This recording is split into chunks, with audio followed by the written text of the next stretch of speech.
The police kicked down my door as I was mixing bone broth into milling my daughter's rice. "Mommy, this soup smells so good. Can we have it again tomorrow?" I patted her head and glanced at the grim-faced officers at the doorway. "I'm afraid that might be difficult, sweetheart. My mother-in-law, Eleanor, had been missing for a day and a night. My sister-in-law, Mary, had been to our house 3 times, each time receiving the same answer: I hadn't seen Eleanor. Finally, she had no choice but to call her husband, David, and my husband, Thomas, both of whom worked in the city. They rushed home overnight, the 5-hour drive, leaving them looking exhausted. But they barely had time to drop their luggage before rushing out again, heading towards the village head's house. Soon the village broadcast sounded summoning every able-bodied man to gather at the village head's house. In half an hour. "Mommy, I'm hungry." Lily's tugging at my pants brought me back to reality. "Sweetheart, go watch TV. Mommy will cook something," I said gently, pushing her towards the living room. The fire in the stove crackled merrily, but I just stared blankly at the soup simmering on top. My daughter reappeared, her nose twitching. "Mommy, it smells so good. Is it yesterday's soup?" I mumbled a response, pushing her out of the kitchen before opening the lid of the pot. Only 2 large white bones remained in the pot. The meat, after simmering all night, had completely fallen off the bones. I fished out the bones, wiped them dry, and tossed them into the fire. A few chip bowls sat in the cupboard. After careful selection, I finally found one that was almost intact. I filled it halfway with rice, then generously poured in the broth and shredded meat. "Sweetheart, eat your food and watch TV. I'll go see if Daddy and the others have found Grandma." She nodded obediently, her attention already captured by the fragrant meal. I didn't go far, just to the outhouse behind the house. I tied a black plastic bag to a stone and threw it into the pit. After shining my flashlight repeatedly, confirming that nothing could be seen, I turned and left. Just then, I bumped into Daniel, a young man from the village, who was returning from outside. "Any luck?" I asked him as I washed my hands by the water pipe. Daniel shook his head. "We searched the entire village, every nook and cranny, but still nothing. The village head said, 'We'll go look in the mountains tomorrow. Maybe she got lost up there.'" I nodded silently, walked into the house, and filled a bowl of rice for him. Then I blanched some cabbage in the broth and brought out a plate of cold, marinated pig heart and lungs from the cupboard. Get some rest after you eat, so you'll have the strength to go up the mountain tomorrow." Neither of us were talkative people, and the room fell silent. He ate in silence, and I sat aside, finding myself listening to the cicadas chirping in the trees, watching him stuff the pig heart and lungs into his mouth, slice after slice. "I have to say, your cooking is getting better and better. This marinated pig heart and lungs is really delicious. Make me some more when I leave," he finally spoke. I was amused by his naivete. "Okay, let's see if I can even get these ingredients when you leave." Before he could answer, I asked, "If we still can't find Mom tomorrow?" He stopped eating and looked at me cautiously. "Maybe she's just lost in the mountains. She'll come back on her own in a few days." I knew what he was worried about, but it didn't matter anymore. I just nodded and stood up. "Just leave the bowl here when you're done. I'll come and clean up later," At the first light of dawn, I was about to go out when I almost bumped into Daniel. "So early. Where are you going?" he asked. I put down the bamboo basket in my hand and let him see for himself. "The villagers have been helping you look for your mother for 2 days. Whether they found her or not, shouldn't we treat them to a meal?" The basket was filled with cabbage and radishes. Daniel helped me move the basket under the eaves, then noticed the hole leaning against the wall. "What's that red stuff?" he asked, pointing at the hole.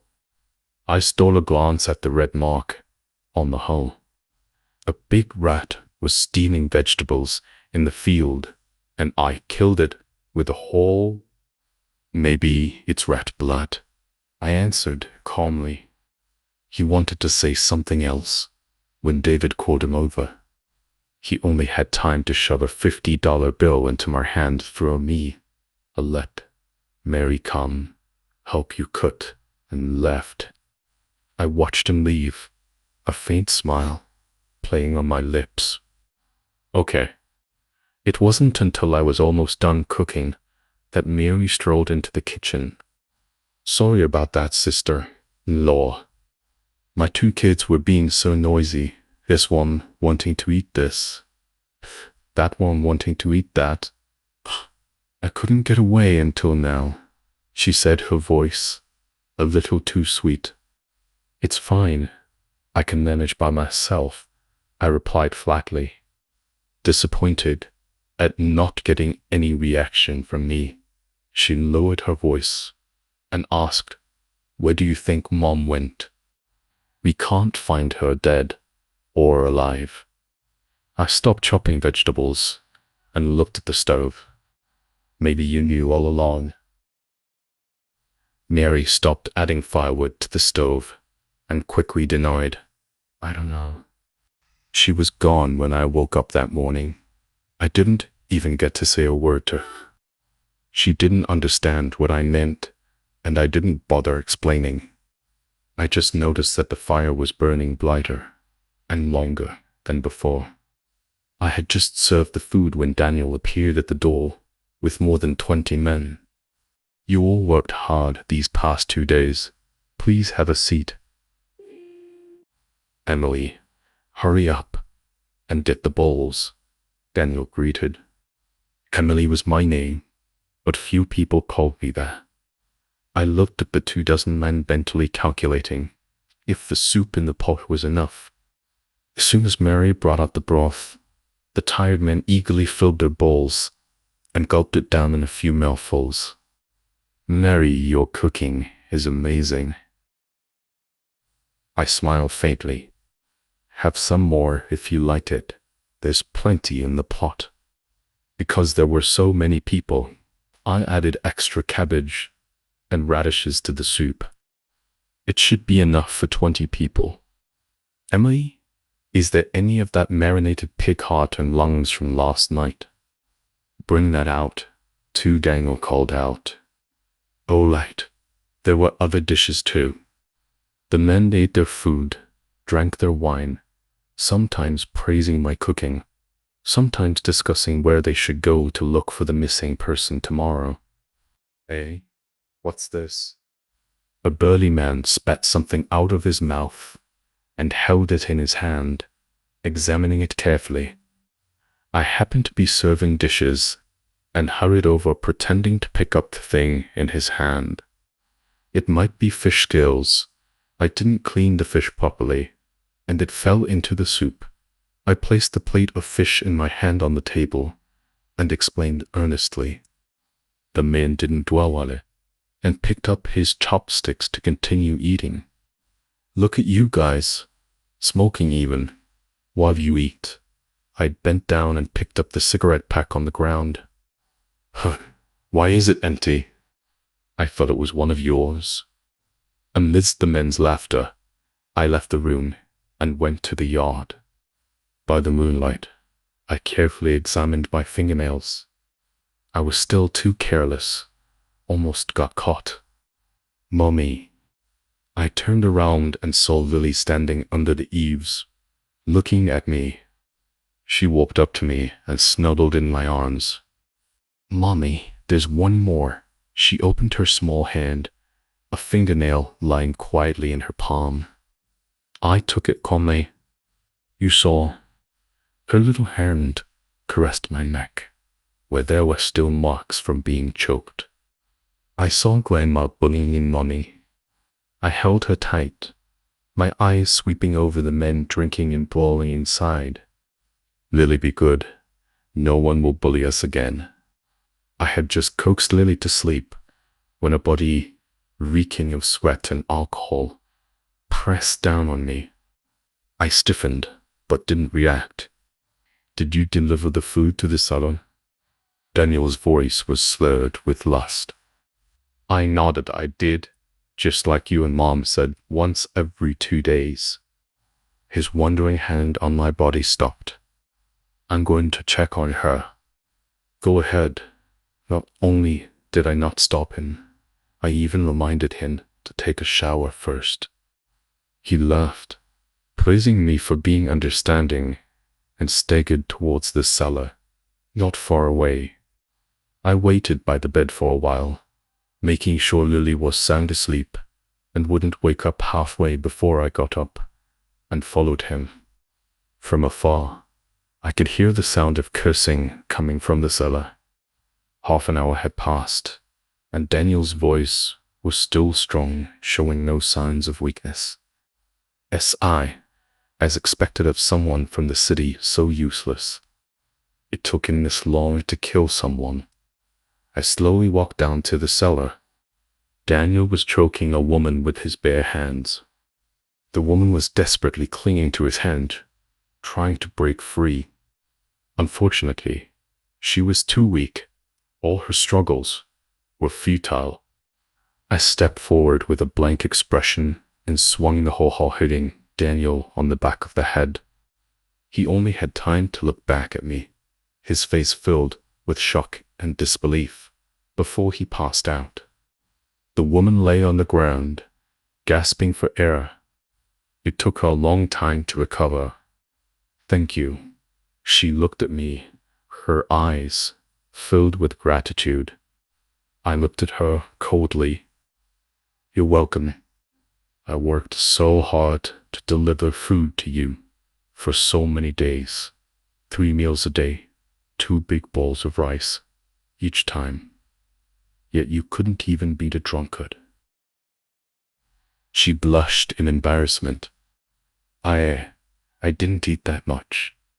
I wasn't interested in how much she ate at each meal. I took a roll of rope from the corner and handed it to her. "Didn't you say you'd teach me how to dismember a body? Let's begin." This woman's name was Olivia Morgan.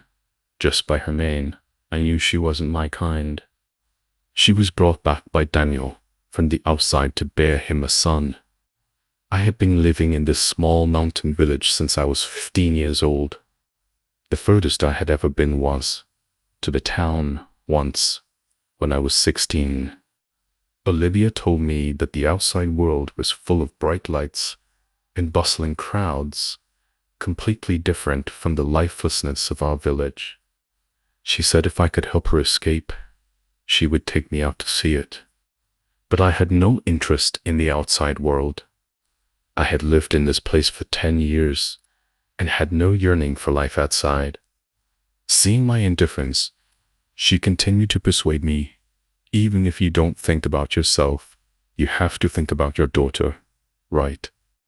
Do you want her to grow up like you, marrying someone at the age of 15 or 16, and then constantly giving birth to children like a soul?" Her words reminded me that I married Daniel when I was 15. In the past 10 years, I gave birth to 6 children. 2 died, 3 were sold. Lily was the youngest and the only one who stayed with me. It was only because I had a massive hemorrhage while giving birth to Lily, resulting in uterine prolapse and the inability to conceive again that Daniel mercifully kept me. But he wasn't really being kind. After all, older children were worth more than babies. Although Olivia was covered in mud, her innate temperament couldn't be concealed. I hadn't read any books and didn't know how to describe the difference between her and me. But I hoped Lily could be like her. Okay, I'll help you. After agreeing to help her, we began to formulate a plan. If I just let you go, you won't be able to escape. Only the Miller family knows the way out of the village, and there are probably lookouts hidden somewhere. Once discovered, you'll be dead. Then, what should we do? What should we do? I didn't know either. I hadn't read any books, and most of what I knew came from TV. My life was simple, nothing but farming, cooking, and raising pigs. My limited knowledge made it impossible for me to come up with any perfect plan. Olivia and I looked at each other, both at a loss for ideas. Before we could come up with a feasible plan, Daniel's mother, Eleanor, came knocking. She started by hurling insults at me. I looked at her blankly and continued chopping pigweed. After all, these years her insults were nothing new, nothing more than complaining about my inability to produce a son. After hearing it so much, I became numb to it, no longer feeling anything. Seeing my lack of reaction, she picked up a piece of firewood from the ground in a fit of anger and hit me. This time, the blow landed squarely on my back, forcing a grunt out of me. I was sold to the Miller family by my parents. After selling me, they disappeared without a trace. So apart from the Miller family, I had nowhere else to go. This was also the reason why they bullied me so brazenly. I was like a dog to them. No matter how they treated me, I wouldn't leave. So being beaten was a common occurrence. Over the past 10 years, I had become accustomed to it. This time I didn't get to resist either. She would eventually tire herself out and stop. However, Lily was woken up by her sharp insults and appeared at the doorway, rubbing her eyes. Seeing her grandmother hitting me, my daughter, dressed only in her thin pajamas, rushed over to protect me, forgetting that she was just a 4-year-old child. I quickly pushed her away, taking the blow on my back. Don't hit my mommy. Please don't hit my mommy.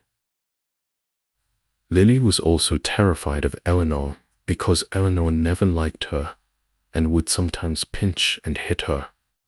After all, in her eyes, as a daughter who was already a burden for being a girl, and on top of that, causing her not to be able to have more children, Lily was worthless. Chink's good for nothing.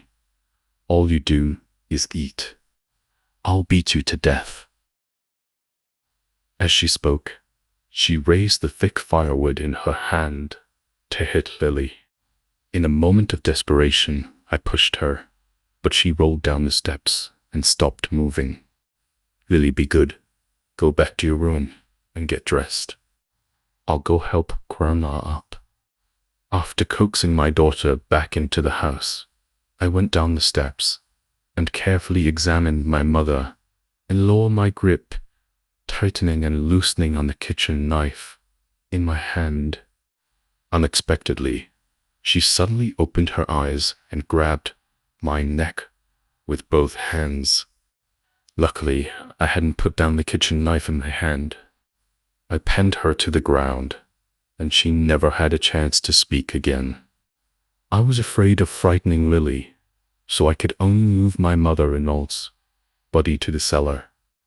Although Olivia was a medical student, it was her first time seeing such a fresh corpse. It was also my first time, but for some reason, I was strangely calm. When she trembled at the sight of the body on the ground, I even felt a surge of excitement. Seeing her still trembling, I could only tug on her clothes and make her look at me. "What now?" She swallowed, perhaps trying to compose herself. Unfortunately, she failed. "You said before that the village is full of their eyes and ears. It's not easy to dispose of such a big person. We can only dismember her. You give me the knife."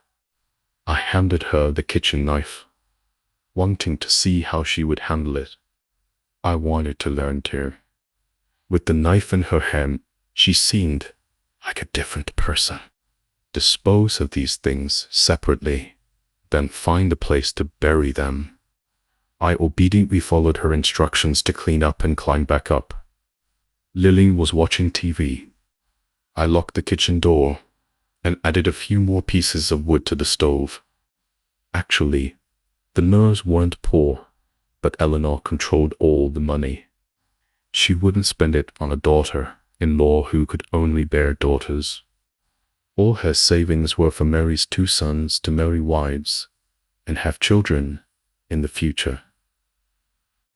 If Lily and I wanted to eat meat, we could only wait for Daniel to come back. He could eat the meat, and Lily and I could have the soup. Without a single shred of guilt, I put the processed meat into the pot, added water, and started a new round of simmering. It didn't matter what kind of meat it was. What mattered was that it was meat, and it could fill our stomachs. Look, Lily loved to drink it. "Mommy, can we have it again tomorrow?" I stroked her head and said with a smile, "Yes, as long as Lily likes it, we can have it every day." Livia was a good teacher. Her teaching was meticulous and thorough. I learned a lot, the same as last time. I asked, pointing at the pot. Olivia nodded. "If it's not disposed of properly, it would be troublesome if someone finds out later. This way they won't be able to extract fingerprints." I didn't know what fingerprints were, but she told me to cook it, so I cooked it. Seeing her staring at the pot, I thought she was hungry, so I lifted the lid. "Want some?" She quickly shook her head and even dry heaved. I looked at her coldly without saying a word. Now that Daniel was dead too, there wasn't a penny left in the house. This pot of meat might be the source of energy for Lily and me for a while. Not eating, waiting to starve to death. Olivia and I had just finished processing the body when David, Daniel's brother, came over. He was planning to go up the mountain again today for one last search for Eleanor. If he couldn't find her, then that's it. But Daniel received a call last night and went out. Judging by his tone, it seemed urgent. I said to David, with a troubled expression. David pondered for a moment. "Then you take Lily to Mary's and let her help look after her for the day. Come up the mountain with me and we'll look for him. I guess that's the only way. I'll pack up and be right there." I followed David into the mountains east of the village. Little Village was surrounded by mountains on all sides, with only one road leading out, and only the Miller family knew about it. I remember when I was 16, Daniel took me out of the village with my eyes blindfolded. "David, what if we still can't find Mom today?" David looked at the steep cliff in the distance. "We haven't searched this mountain yet. If we can't find her here, we'll have to give up." That's true. It was already good of them to come back specifically to look for her for 3 days.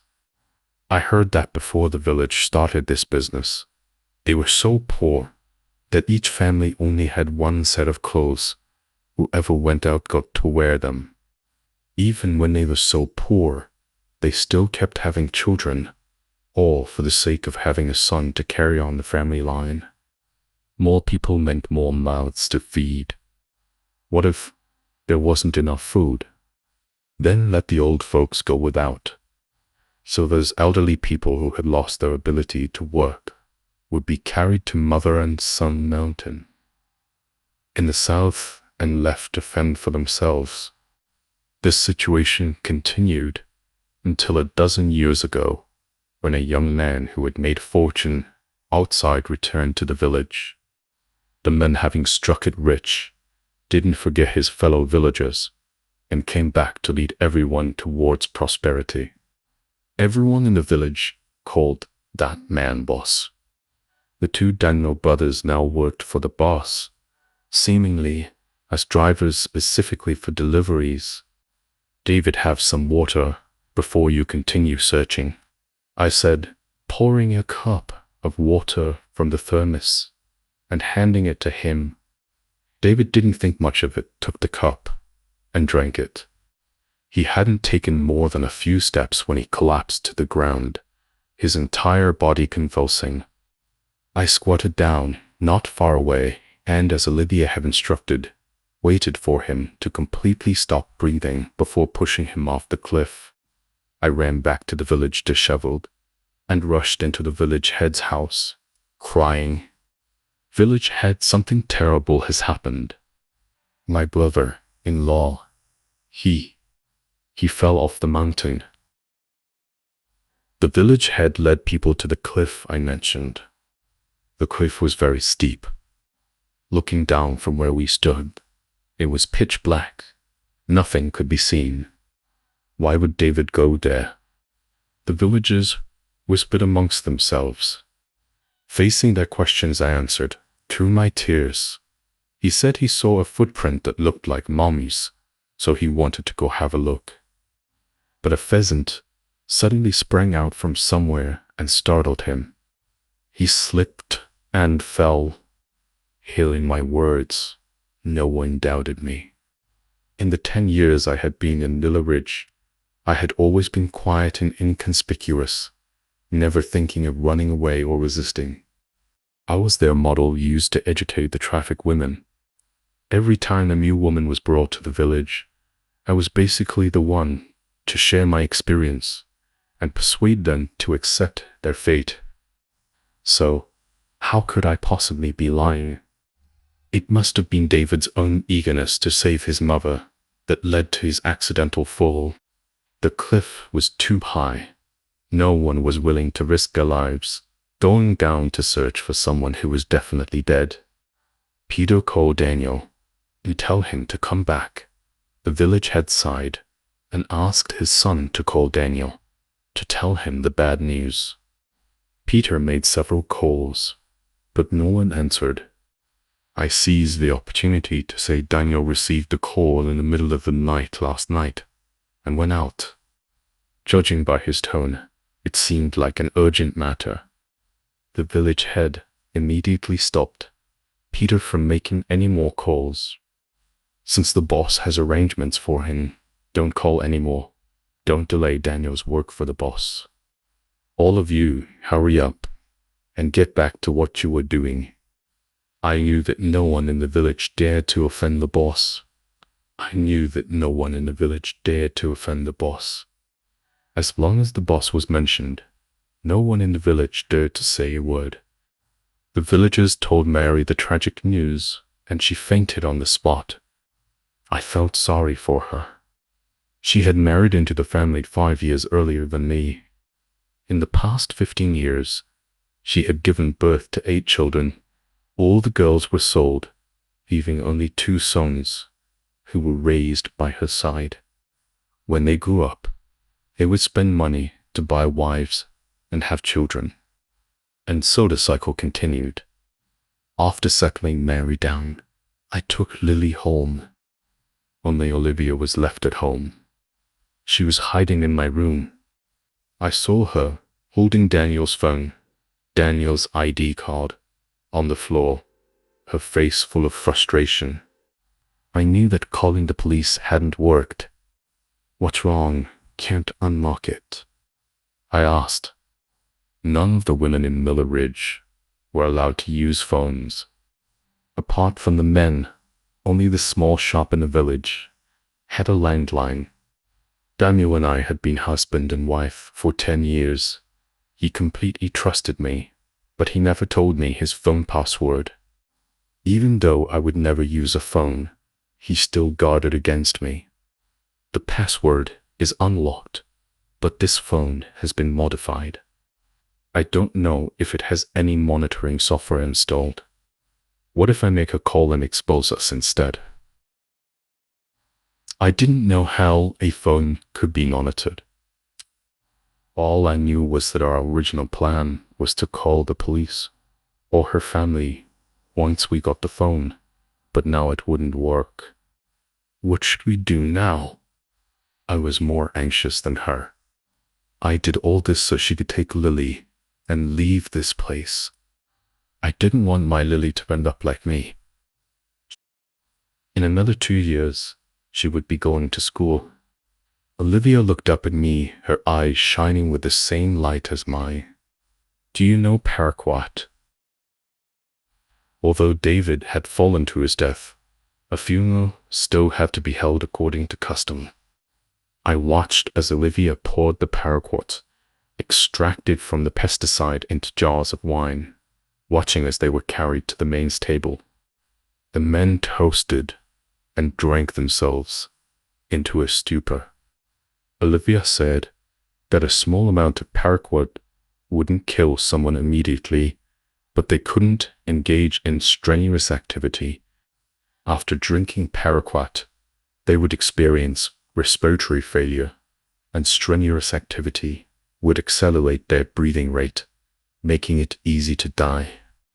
After they finished eating, they still had to go up the mountain and dig an empty grave to put David's clothes in, as a way of remembering him. This way, the men wouldn't die in our house, and the villagers wouldn't suspect us. Our plan went off without a hitch. All the men in the village went up the mountain. Olivia came out of the house, wearing my clothes, hunched over as she walked through the village, trying her best not to attract attention. Did you find a way out? I asked. She nodded. I found people guarding Mother and Son Mountain. That should be the way out. I had to admit, the Millers were really clever. Mother and Son Mountain was littered with bones, usually deserted. Most people, especially timid women, wouldn't go there. So setting up the exit there did reduce the risk considerably. I took Olivia and we quietly made our way towards Mother and Son Mountain. Halfway up the mountain, we spotted a small path. Olivia grabbed my hand excitedly and said, "Yes, yes, this is it. This is what pricked me when they brought me in." She was referring to a plant unique to our area, called Devil's Thorn. Its thorns were sharp and hard and slightly poisonous. But the fruit of the Devil's Thorn was edible. This was also why they chose this mountain as the place to abandon the elderly. We continued walking, and soon we saw a small wooden hut. A man was sitting outside the hut, playing with his phone. We worked together seamlessly, and soon the man was silent. "Let's go, Emily. We're free." Olivia took my hand and was about to leave, but she couldn't pull me along. She looked at me in confusion. "What's wrong?" I stuffed Lily into her arms. "If I disappear with you, they'll figure it out soon enough. You take Lily and go find the police and come back for me. And in this village, you're not the only woman who is trafficked here. I want to save them." Olivia panicked. The dose of paraquat was too small. Not all of those men will die. If even one survives, they'll find out. By then, when they realize you, me, and Lily are gone. You'll be the prime suspect. They won't let you off. I tightened my grip on the kitchen knife in my hand. That's why I have to go back. I won't let anyone stop my Lily from being free. Olivia, promise me you must help me take good care of Lily. Come with me, I promise. I'll treat her like my own daughter. Please come with me. We'll call the police. As soon as we get out, they'll be here soon to rescue them.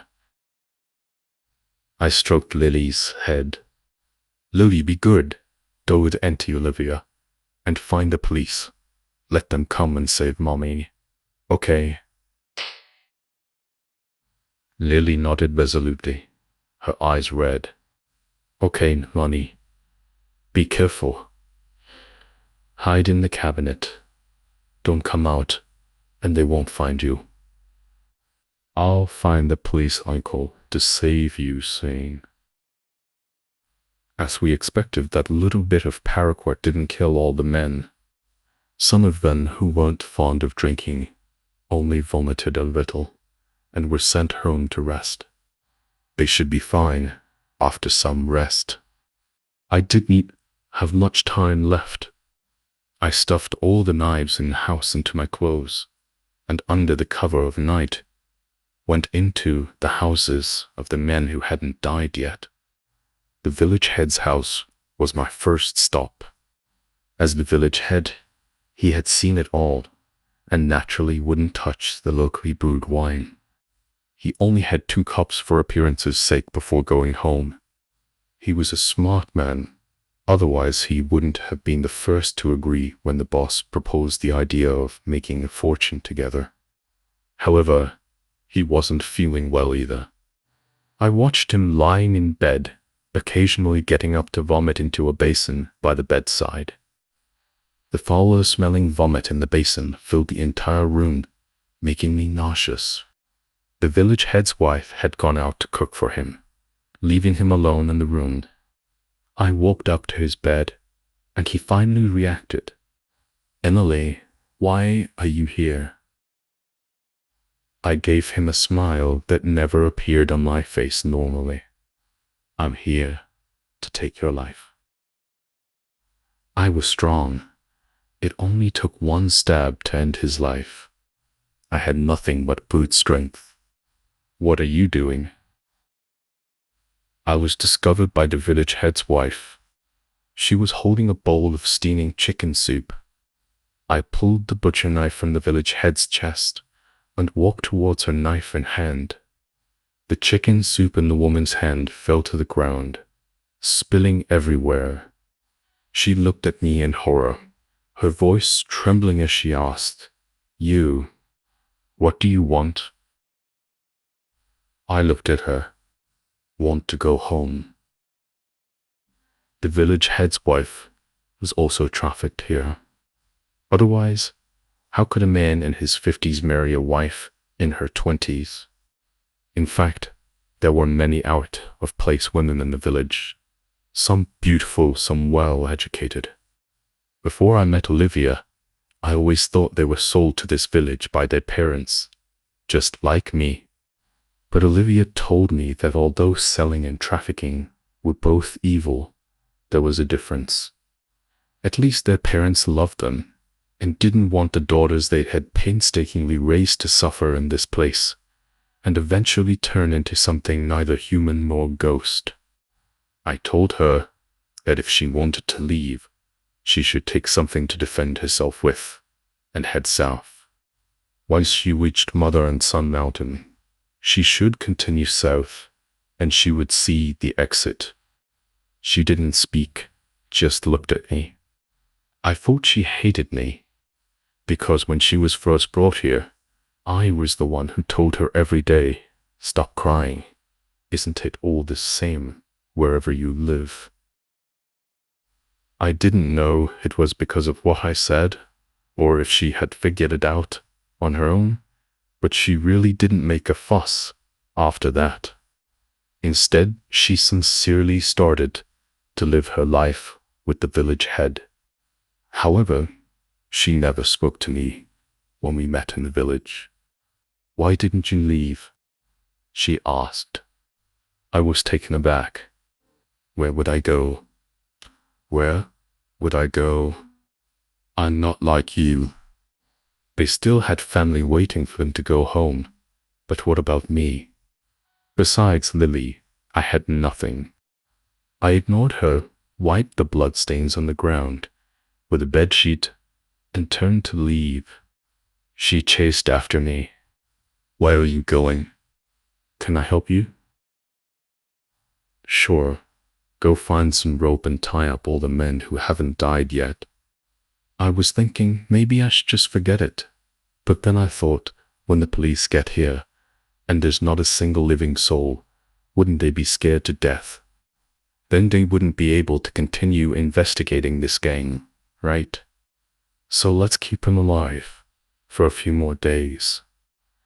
I never expected that the last person to be tied up would be me. I looked at Mary in disbelief.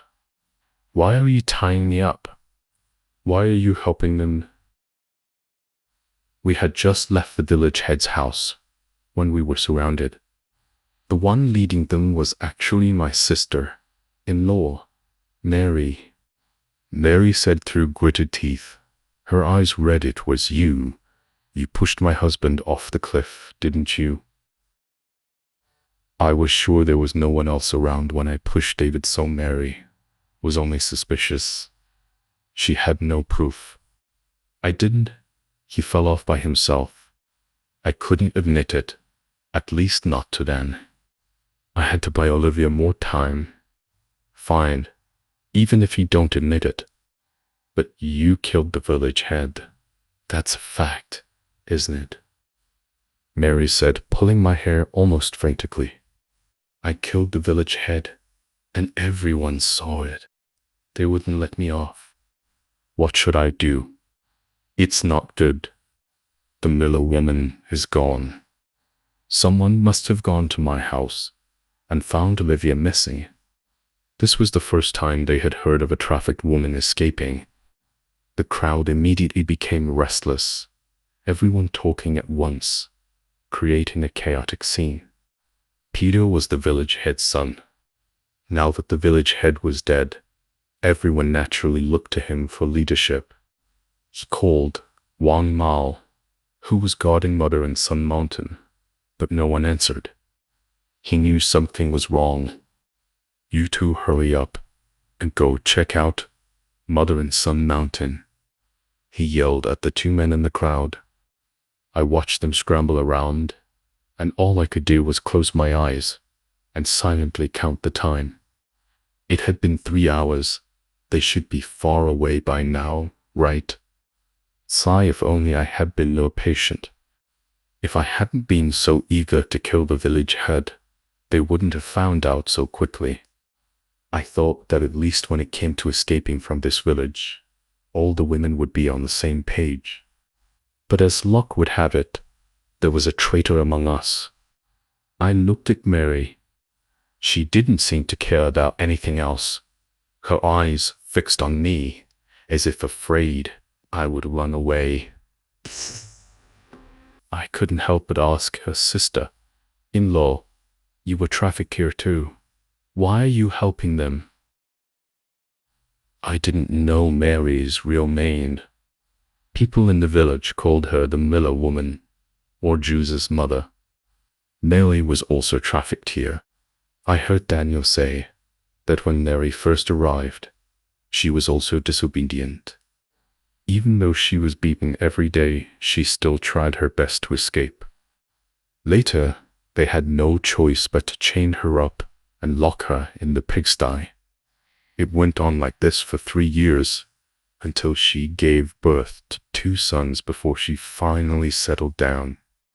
So I thought the least likely person to report it would be Mary. Unfortunately, the ending was always unexpected. Mary's eyes were filled with hatred. I gave birth to 2 sons for the Millers. They haven't hit me for many years.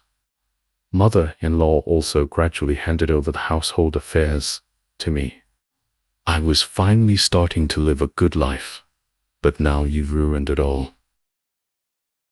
Mary also said that in fact David had taken her out twice, and with her help, David successfully trafficked 2 women and a child. You know what? He made 50,000 in just 2 days of being out with me. He not only bought me a gold necklace, but also gave me 10,000 yuan. He even praised me for being capable. So she had been assimilated by this village. They searched everywhere, but couldn't find Olivia. The people who went to Mother and Son Mountain also called saying that Wang Mao was dead. It was certain that Olivia had escaped. However, what do we do now? What if she calls the police? The words "called the police" caused another wave of panic among the crowd. Peter smoked one cigarette after another. After a long while, he finally spoke. "Call Daniel." I lowered my head, unable to help but sneer.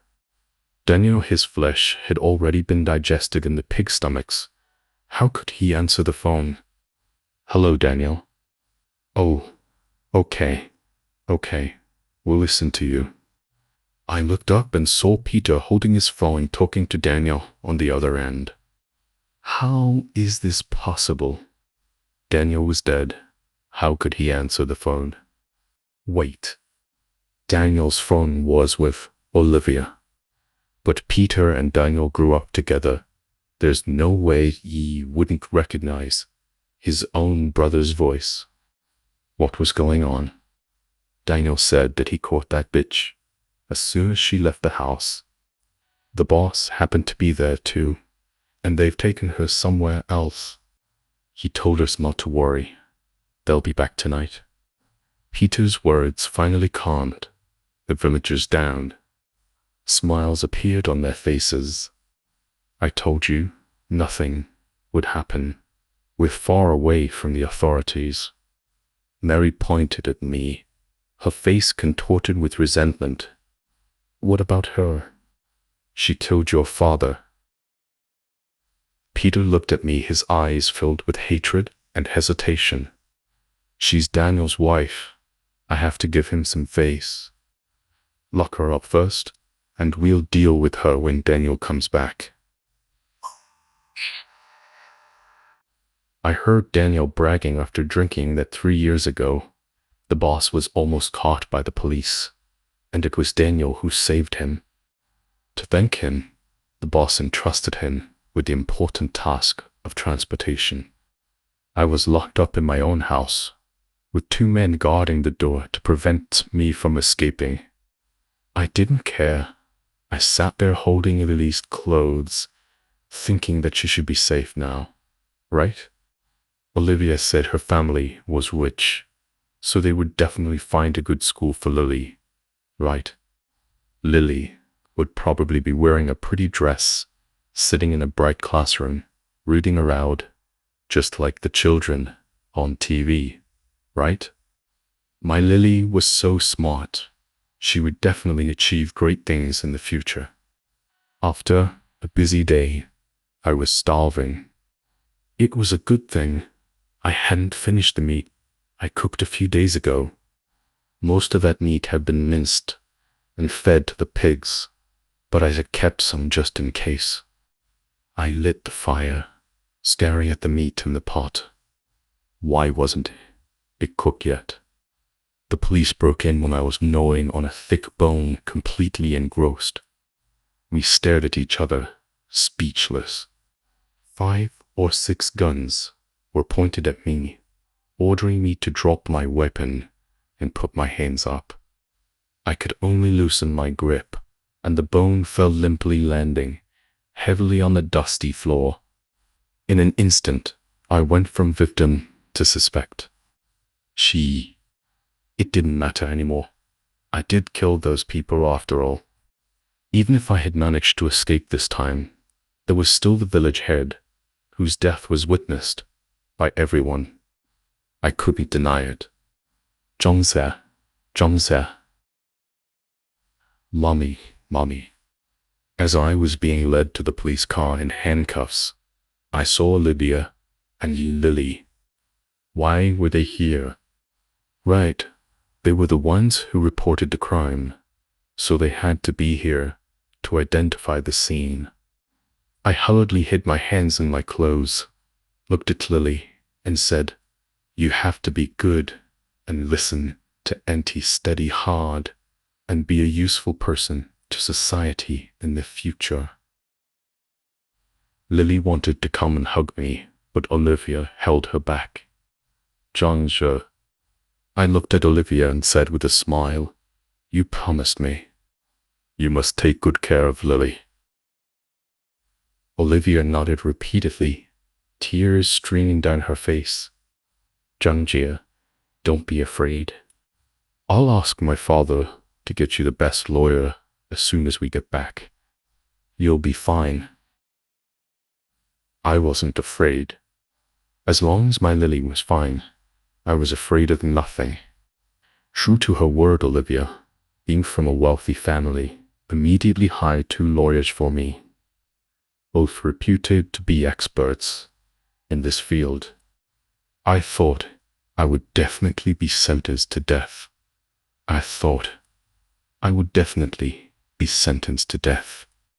But in court they argued passionately on my behalf, saying that I was a victim myself at first, and that I was acting in self-defense. They said that I had never been to school and didn't understand the law. They said that I had also helped the police rescue 30 trafficked women and children, which could be considered as making amends for my crimes. They asked the court to show leniency. They even wanted to get me a psychiatric evaluation to prove that I was not in my right mind when I committed the murders, that I was not in control of myself. I watched as they worked tirelessly for my case, searching for that sliver of hope between my crimes and the law that would allow me to live. I was very grateful. In the end, I was sentenced to life imprisonment with the possibility of parole. I would spend the rest of my life in this place. As long as you're alive, there's hope. Don't lose heart. Miss you, said she'll come and visit you regularly. Behave yourself and strive for a reduced sentence. The lawyer came to ask me if I wanted to appeal, but being alive was good enough. I had indeed done many wrong things. It was good to atone for my sins here and not cause any more trouble for the country. Thank you, Lawyer Liu. I accept the verdict. My name is Zhang Yinfang. I used to be called Wangzhou, but my mother said that surname was too unlucky, so she changed my name and even made me take her last name. Oh, the mother I'm talking about is not my biological mother. Her name is Yin Mingzhao, my adoptive mother who adopted me when I was 4 years old. At that time, my grandparents wanted to adopt me, but my mother insisted on raising me herself, saying that she would never marry in this life and would just live with me. My grandparents couldn't persuade my mother, so they agreed. The adoption process went very smoothly. My mother, holding my new household registration booklet, actually cried. It's a good thing that scum, Wang Wai, was afraid of it, affecting your sale in the future, and didn't register you. Otherwise it would have affected your whole life. My father was a human trafficker. If I were the daughter of a human trafficker, it would be impossible for me to find a good job in the future. My mother was tricked by him to that place, to be his second wife, because he didn't have a son. My father's first wife, naturally, was my biological mother. Her name was Zheng Zia, a serial killer. I heard she killed my grandmother, my father, my uncle, the village head, and more than a dozen villagers. But I wasn't afraid of her at all, nor did I hate her. Because my mother said that my biological mother was protecting me, that she did what she did for me. That was when I was 4 years old. It's been so long. I can't remember many details. I just remember that we lived in a small village, and my biological mother would sing me beautiful lullabies every night to coax me to sleep. Until one day, my mother sang me a birthday song in a language I had never heard before. I knew that we had one more person in our family, but I had never seen this person. I only knew that my mother would bring him food every other day. Fan, are you ready? Relieving my mother's voice came from downstairs. I hurriedly put the university acceptance letter on the table into my bag. I was accepted to the best medical university in the capital. My mother said I should tell my biological mother this good news in person. I was so excited that I couldn't sleep all night. I hadn't seen her in all these years. Although I wrote to her every month telling her about my life, I still wanted to see her with my own eyes. But she was stubborn and refused to see me. This time, my mother had to take me to see her without her knowing. The prison walls were very high. After passing through one gate, there was another, and every corner was equipped with surveillance cameras. She had been living in this place for 14 years, and she would spend the rest of her life here. I couldn't help but redden my eyes. She had done it all for me. Don't cry. She'll be worried if she sees you like this, my mother reminded me. I nodded and forced back my tears. She finally arrived. She looked much older than I had imagined, and her body was much thinner, as if a gust of wind could blow her away. At first, she couldn't believe it, but after my mother nodded at her, she ran over excitedly and tried to caress my face through the glass. I pressed my face against the glass, letting her touch it carefully. Although separated by glass, I could still feel the warmth of her hands and her love. I'm safe and got accepted into the best medical university in our country. She'll be a doctor like me in the future. I originally wanted to send her abroad to study finance, but this child is stubborn. She insisted on studying medicine. My mother chattered on and on to my biological mother about how disobedient I was.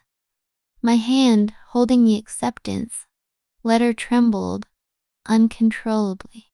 My biological mother on the other side of the glass couldn't help but cry and laugh at the same time. She said, "Respect the child's choice. She's already amazing." My mother nodded and said, "Of course, our child is the best." We talked about a lot of things without any sense of unfamiliarity. My mother said that she had prepared some things for me to take to school. I said that I planned to volunteer to plant trees for these 3 months. My biological mother said that she had learned a lot inside. She could read now, and she had also learned to knit. She knitted a sweater for me and my mother and asked us to take them with us. Visiting time was up, and we still had so much more to say. I looked at her and said, "Mom, I'll come see you again next month." She nodded repeatedly and said, "Okay. Mom will be waiting for you." My name is Eerie. When I was 24, I was sold by my fiancé, whom I had been dating for 3 years, to a remote place. Before I could even breathe, I was locked in a dark cellar. I wasn't alone there. A man would appear from time to time. Every time he appeared, it was the beginning of my nightmare. He wanted me to bear him a son, but I was sold because I was diagnosed with infertility. 3 months later, I still wasn't pregnant, and the man never showed up again. Later, I was replaced by a quiet woman who would bring me food every other day. I desperately wanted to leave that place. She didn't talk to me, so I talked to her about anything and everything about my life, about the changes in the outside world. Gradually, she stayed longer and longer. Although she didn't speak, I knew she was interested in the things I told her. I danced for her, sang for her. I told her about the outside world, about different countries and their different cultures. Finally, one day, she spoke. Can women outside really read? I nodded. Everyone outside can read. I'm a woman too, and I've been reading since I was a child. She thought for a moment and asked, I can let you go, but can you promise me one thing? I thought she would ask me to take her with me, but she asked me to take her 4-year-old daughter. It turned out that she was the man's wife. She had been married to him for 10 years and had borne him 6 children, but in the end, only this one remained. What a tragic woman. Before we could figure out how to escape, she told me that she had killed someone. Looking at the body in front of me, I panicked, not knowing what to do. But she was so calm, as if she was just informing me, not seeking my opinion. Sure enough, she left after telling me. I asked her what she was going to do, and she said she would just dump it in a ditch in the mountains. It's too easy to be found like that. Whoever finds it will kill them, she said, brandishing the kitchen knife in her hand. I still needed her to let me out so she couldn't get into trouble. I could only use my medical knowledge to help her dispose of the body. After the body has been cooked, it will cause some difficulties for the investigation. It's best if we can dispose of it completely. She said she understood. She wasn't afraid, nor was she excited, as if what she usually ate wasn't human flesh, but pork as common as that. The next day, the man came back. I knew he was here for his mother. Only after repeatedly confirming that Zhangzia had disposed of the body did I breathe a sigh of relief. But to my surprise, the next day the man came to the cellar to find me. He still hadn't given up on making me bear him a son. I fought back with all my might, but he choked me. Just when I thought I was going to die, Zhangzia appeared and saved me. After that, we made a plan to call the police, using Daniel's phone. But to my surprise, Daniel's phone had been modified, and it was highly likely that a monitoring system had been installed. I didn't dare to call the police. I was afraid of getting Zhangzia into trouble. Together, we killed another person, David. I extracted manganese chloride from the battery of the flashlight and dissolved it in sugar water, which Zhangzia then gave to David to drink. Later, I extracted paraquat from the herbicide and had Zhangzhi add it to the wine the villagers were drinking. So technically, I was an accomplice to Zhangzia's murders. I should be in jail too. But Zhangzia and I had an agreement that she would take all the blame and I would just help her take care of Lily and let her live a free life. I wasn't afraid of going to jail. I just wanted to fulfill Zhangzia's wish. So when the police questioned me, I chose to remain silent as we had agreed. Fortunately, I kept my promise. Lily is doing very well now. She has found a job she loves and a man who loves her. Looking at Lily's happy smile in the photo, I smiled with satisfaction. Tomorrow was the day to visit Zhangzia. I could take this photo and show it to her. Our daughter was doing very well now. My name is Bert, and I'm the captain of the Criminal Investigation Division of the M-City Public Security Bureau. I'm also in charge of the 512 major human trafficking case. We've been tracking this case for 5 years, and we finally got a break this summer. Wong Kai was a driver for the X Group, responsible for transporting trafficked women and children to other transit points. We had been watching him for a long time. Just as we were about to close the net, he suddenly packed up and returned to his hometown. Just as we were suspecting that he might have sensed something, a woman came out of Wangzhou village with a child. I recognized her. She was Xin Minzhou, the daughter of a wealthy family. A year ago, she was trafficked and had been missing ever since. From her, we learned about the situation in Wangzhou village, and from the phone Yan Lingzhao brought out, we obtained the locations of the trafficking rings. Sales dens. The M-City Public Security Bureau immediately deployed a plan for arrests. This case, which had been open for 5 years, was finally solved. 5 main suspects were arrested along with over 100 other suspects, and over 1,000 trafficked women and children were rescued. This major human trafficking case also led to the discovery of a major serial murder case.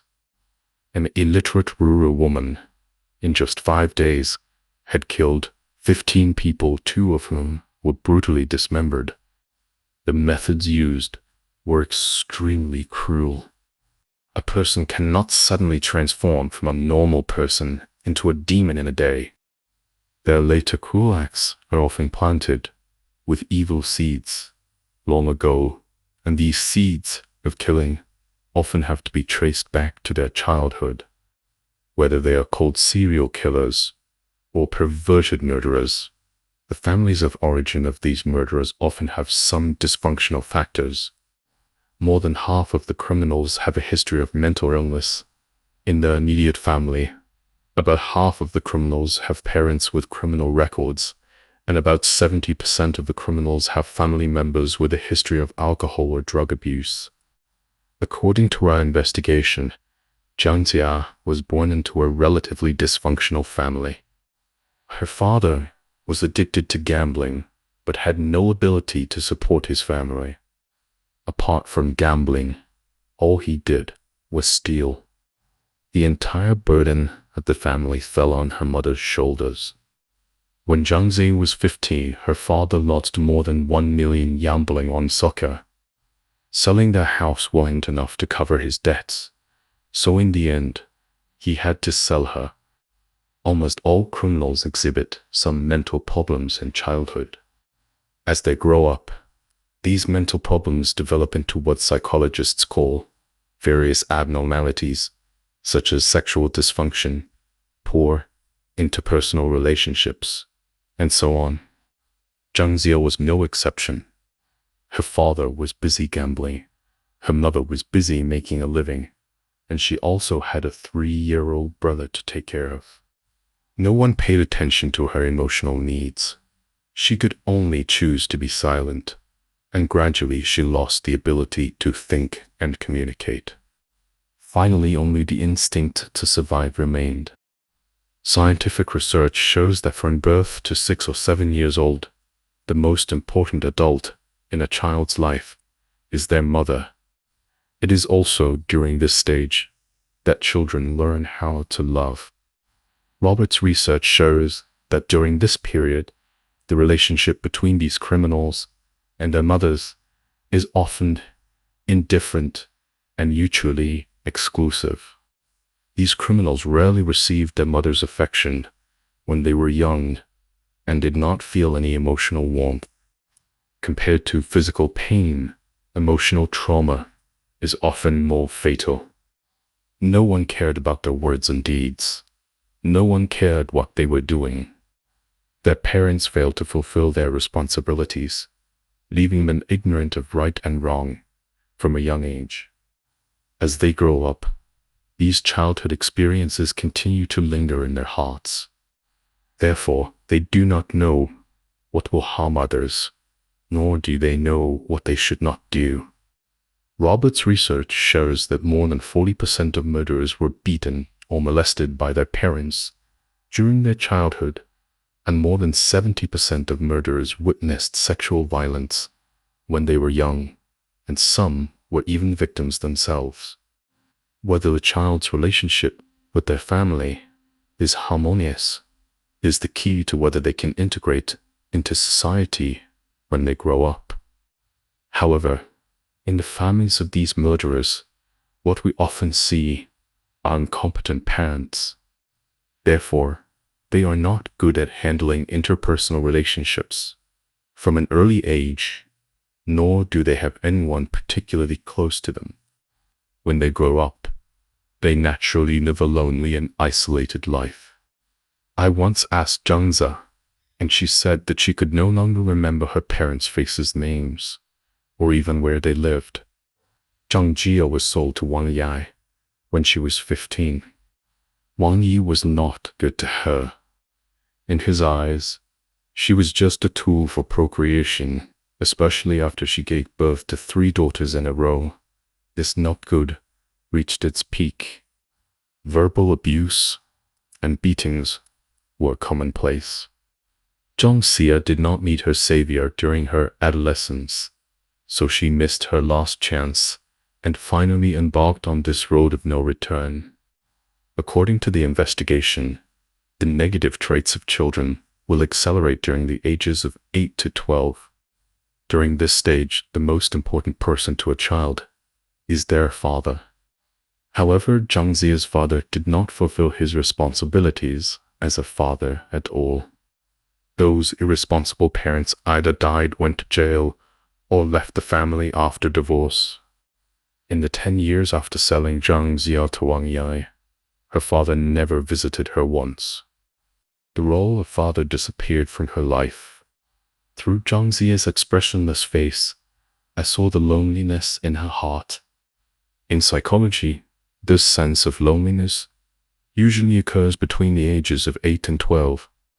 Psychologists believe that this sense of loneliness is the biggest reason why they become murderers in the future. There are many factors that contribute to this sense of loneliness, but the main one is the lack of fatherly love. Zhang Xia once told us that she remembered her family being very poor when she was a child, but her younger brother could eat rice while she could only drink soup. Her father would lift her brother up high, but he had never held her like that. Pressure is a catalyst for murder.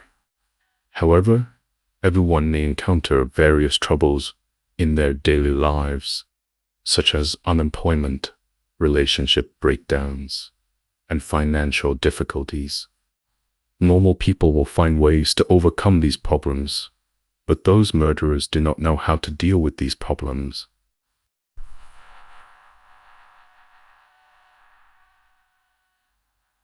Of course, in addition to them, there are many people who do not know how to deal with pressure. This is why psychiatric hospitals are always full. When people with psychological defects encounter setbacks, they often blame others for all their mistakes. Moreover, they will use fantasy to solve problems. As the pressure increases, they will eventually be crushed by it.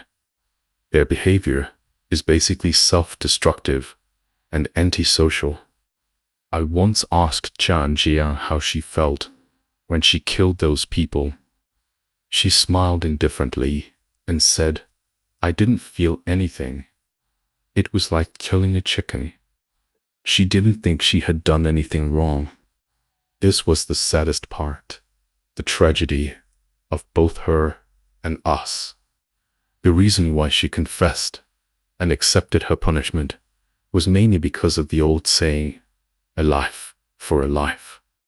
However, she didn't know why murder should be punished with death. She only knew one thing: look, I killed him, and all the problems are solved. My mother Candle always scolds me, so I killed her, and now no one scolds me anymore. My husband always hits me, so I killed him too, and now no one hits me anymore. This quick way of solving problems would put her brain in a state of excitement. she would become more and more uncontrollable, more and more difficult to satisfy, and then commit one brutal crime after another. If they are never caught, they will feel like invincible supermen.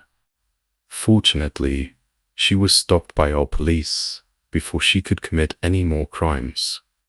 Last week, I went to the prison to check on her living conditions. She was in a good state of mind and had learned many skills and knowledge. She asked the prison guard to give me a message. She said that life now was better than any day she had lived in the past 25 years. I still wanted to ask her, how did she know that there was paraquat in herbicides? Why didn't she have a flashlight at home? Every household in the village had one. But these were just my questions. I went to Wangjia village 3 times, but couldn't find any evidence. Perhaps I would never find the answers to these questions.